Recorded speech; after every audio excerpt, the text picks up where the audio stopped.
샬롬, 주님의 이름으로 축복합니다. 오늘 하루도 기도로 시작하며 말씀이 이루어지는 그런 복된 하루가 되시기를 소망합니다. 7월 22일 새벽 기도를 시작하겠습니다. 다 같이 사도신경 하시겠습니다. 나는 전능하신 아버지 하나님 천지의 창조주를 믿습니다.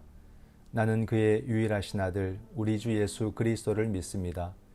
그는 성령으로 잉태되어 동정녀 마리아에게서 나시고 본디오 빌라도에게 고난을 받아 십자가에 못 박혀 죽으시고 장사된 지 사흘 만에 죽은 자 가운데서 다시 살아나셨으며 하늘에 오르시어 전능하신 아버지 하나님 우편에 앉아 계시다가 거기로부터 살아있는 자와 죽은 자를 심판하러 오십니다. 나는 성령을 믿으며 거룩한 공교회와 성도의 교제와 죄를 용서받는 것과 몸의 부활과 영생을 믿습니다. 아멘. 사랑의 주님, 오늘도 은혜의 하루를 허락해 주시며 생명의 호흡을 불어넣어 주심에 감사를 드립니다.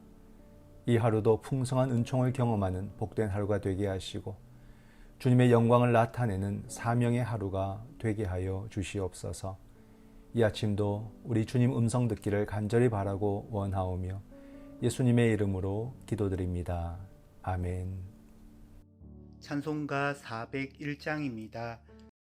주의 곁에 있을 때 마음이 든든하오니 주여 내가 살 동안 인도하여 주소서. 주여 나를 인도하소서. 다른 세상 살 동안 주여 인도하소서.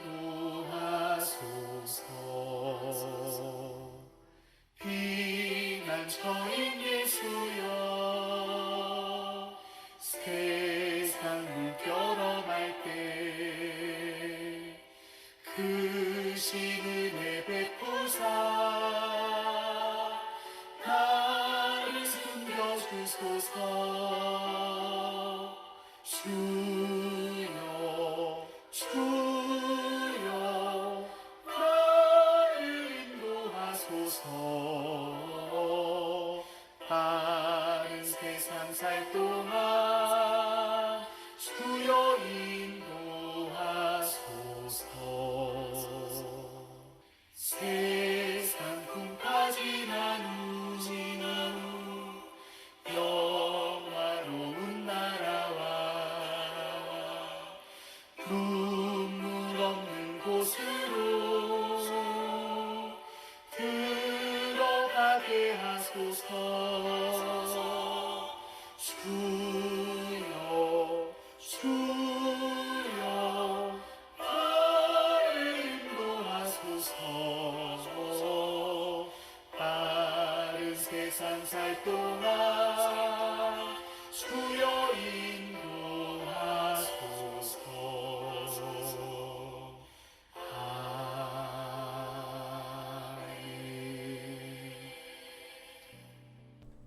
하나님께서 오늘 우리에게 주신 말씀은 시편 14편 말씀입니다. 어리석은 자는 그의 마음에 이르기를 하나님이 없다 하는도다. 그들은 부패하고 그 행실이 가증하니 선을 행하는 자가 없도다. 여호와께서 하늘에서 인생을 굽어 살피사 지각이 있어 하나님을 찾는 자가 있는가 보려 하신즉 다 치우쳐 함께 더러운 자가 되고 선을 행하는 자가 없으니 하나도 없도다. 죄악을 행하는 자는 다 무지하냐? 그들이 떡 먹듯이 내 백성을 먹으면서 여호와를 부르지 아니하는도다. 그러나 거기서 그들은 두려워하였으니 하나님이 의인의 세대에 계심이로다. 너희가 가난한 자의 계획을 부끄럽게 하나 오직 여호와는 그의 피난처가 되시도다. 이스라엘의 구원이 시온에서 나오기를 원하도다. 여호와께서 그의 백성을 포로된 곳에서 돌이키실 때에 야곱이 즐거워하고 이스라엘이 기뻐하리로다. 아멘. 네, 오늘의 말씀을 묵상합니다. 오늘의 말씀에는 어리석은 자가 어떤 사람인가를 말해주고 또 하나님은 의인의 피난처가 되심을 노래하고 있습니다. 오늘 본문은 어떤 의미와 교훈이 있는지 함께 살펴보겠습니다. 본문 해설입니다.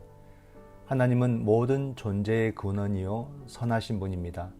그러므로 하나님이 없다고 하는 무신론자는 그 행위가 부패하고 가증할 수밖에 없습니다.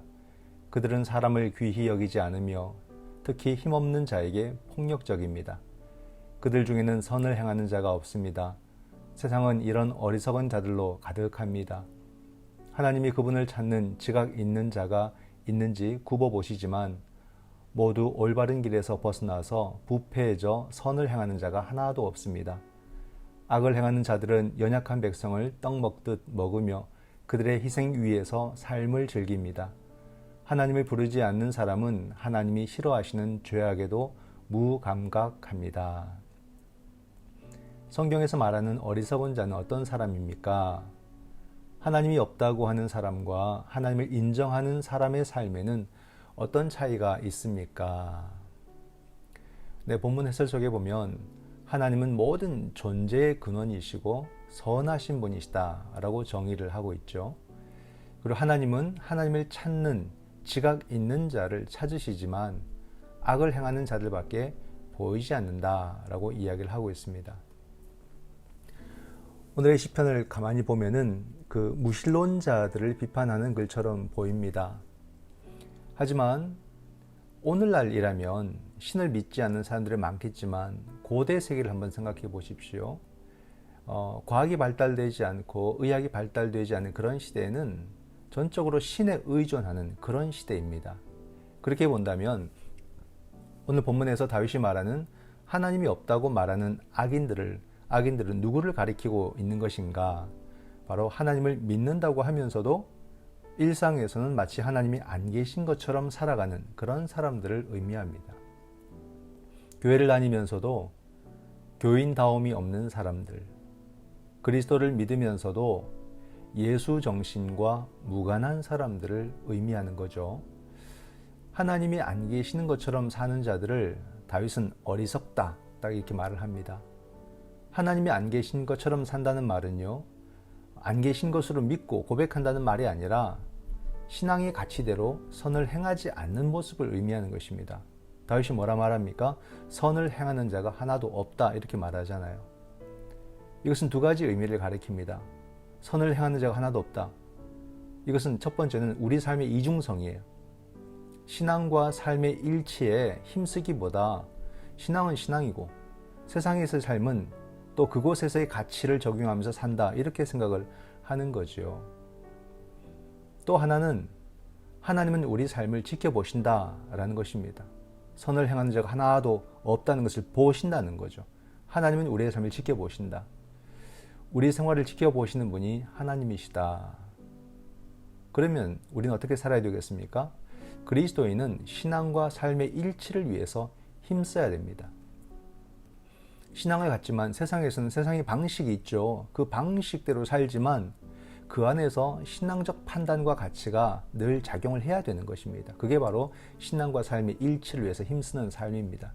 또한 하나님을 늘 의식하며 살아야 됩니다. 나의 말과 행동을 하나님이 어떻게 평가하실지를 우리가 생각한다면 점점 하나님과 함께하는 삶을 배우게 될 것입니다. 두 번째 본문 해설입니다. 하나님을 부인하는 자에게는 참 평안이 없습니다. 그들이 큰 두려움에 사로잡히는 이유는 하나님이 의인의 세대와 함께 하시기 때문입니다. 연약한 백성들을 먹어치우던 현장에서 그들은 하나님이 그분 백성 편이심을 볼 것입니다. 다윗은 너희는 가난한 자의 계획을 좌절시키려 하나 오직 하나님이 그의 피난처가 되신다라고 선포합니다. 가난한 자의 계획은 자기 삶에 대한 생각을 하나님께 온전히 의지하는 것. 이게 참 중요하죠. 가난한 자의 계획은 자기 삶에 대한 생각을 하나님께 온전히 의지하는 것을 말합니다. 하나님이 없다는 자들은 실패하지만 하나님께 속한 가난한 백성은 보호를 받습니다. 하나님이 그들의 피난처가 되시기 때문입니다. 시편 기자는 가난한 자를 이스라엘로 어리석은 자들을 이스라엘을 위협하는 강국들에 빗대어서 이스라엘의 회복과 재건을 간구합니다. 가난한 자의 계획은 무엇을 의미합니까? 연약함에도 하나님을 믿고 그분을 온전히 의지하는 사람을 하나님이 어떻게 인도하십니까? 질문에 답변을 다 해볼 수가 있겠죠. 보면은 하나님을 부인하는 자에게는 참 평안이 없고 큰 두려움만 있다라고 해설을 하고 있고, 그 이유는 하나님은 의인의 편이시기 때문이다라고 이유를 말해주고 있습니다.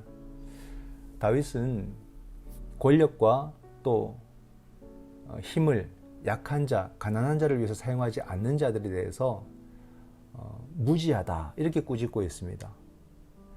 권력과 힘은 올바로 사용이 되어야 되고, 특별히 가난한 자, 약한 자를 위해서 잘 사용이 되어야 된다는 거죠.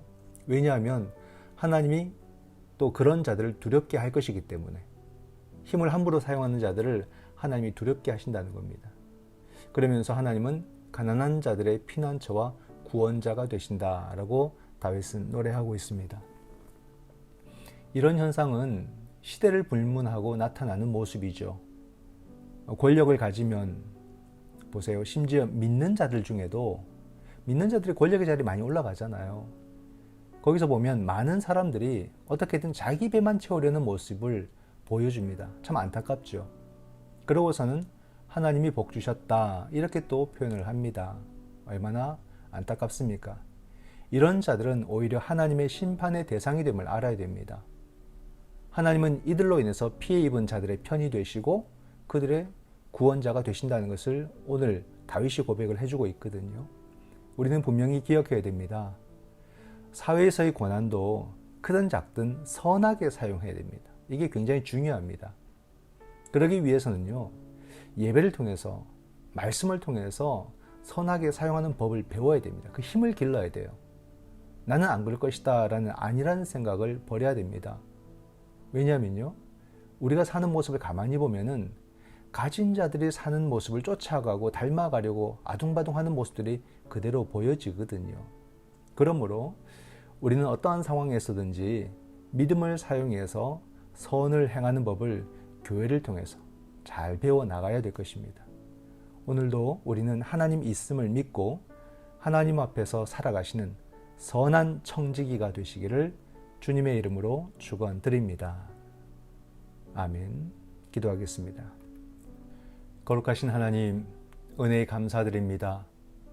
오늘 이 하루도 코람데오의 정신으로 살아가며 하나님 앞에서 선을 행할 수 있도록 우리를 도와 주시옵소서. 말씀을 사용하는 법을 하나님의 교회를 통해서 잘 배워가는 그런 성도가 되게 하여 주시옵소서. 오늘도 주님과 함께 동행하기를 간절히 바라고 원하오며 예수님의 이름으로 기도드립니다. 아멘. 지금은 우리 주 예수 그리스도의 은총과 아버지 하나님의 놀라우신 사랑과 성령 하나님의 위로교통 하나 되게 하심이 예수 믿음으로 선을 행하며 하나님의 살아계심을 삶을 통해 증거하기를 원하는 여기 사랑하는 모든 주의 자녀들과 저들의 가정 위에 지금부터 영원토록 함께 하시기를 간절히 축원하옵나이다. 아멘. 이 시간 우리가 함께 드릴 기도의 제목은, 먼저 말씀을 생각하며 기도합니다. 하나님 없는 자와 같은 삶을 살지 않도록 나를 도우시고 늘 깨어있는 신앙으로 그 신앙을 잘 사용하며 살아갈 수 있도록 나를 도와 주옵소서.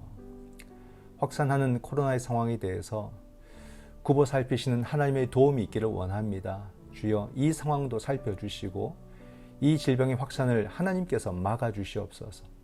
또 믿는 자들이 방역 질서에 더 앞장설 수 있도록 우리를 인도하여 주시옵소서. 미얀마의 평화 잊지 않고 기도하기를 원합니다. 미얀마의 평화와 민주화를 주님께서 좋게 이루어 주시고, 또 온 세계가 지금 기후변화로 말미암아서 재앙의 모습들이 나타나고 있습니다. 주님 막아주시고 온 세상이 창조 질서 회복에 함께 힘쓸 수 있도록 모든 생명들을 인도하여 주시옵소서. 힘들고 아파하는 우리 교우들도 있습니다. 주여 기억해 주시고 불쌍히 여겨 주시옵소서.